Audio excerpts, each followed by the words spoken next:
When it comes to alcohol-induced hepatitis, the main solution is to stop alcohol before complications develop, so that perhaps the liver may even revert back to normal if there's no cirrhosis. Now, for viral hepatitis, the problem with viral hepatitis is that people are not even aware of, viral hepatitis. When you mention HIV, almost everybody knows about HIV.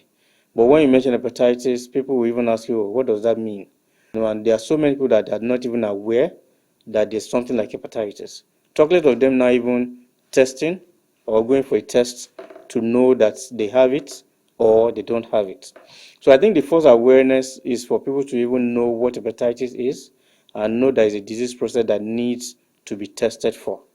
Because when they are tested for it, then when they test negative, particularly the ones we are particular about is the hepatitis B and hepatitis C. Hepatitis A and E, they don't stay long in the body.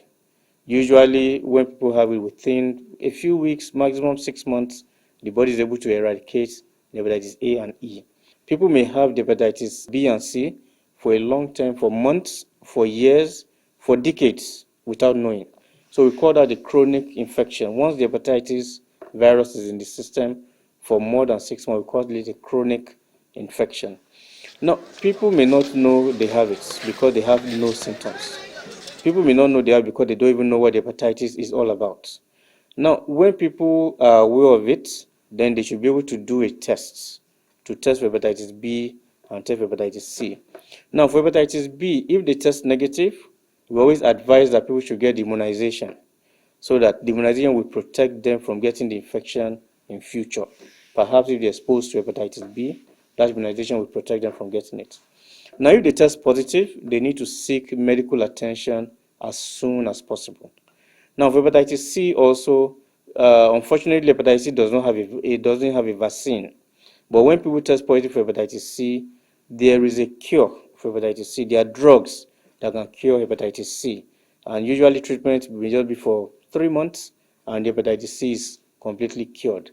Unlike B, in hepatitis B, when people have chronic infection, it may not be cured, but we do some tests. When you go to the hospital, some tests may be requested for that will help you to determine the level, the stage of this hepatitis B. Has it reached the stage that requires antiviral drugs, or is it at the stage in which the body immune system is able to suppress it?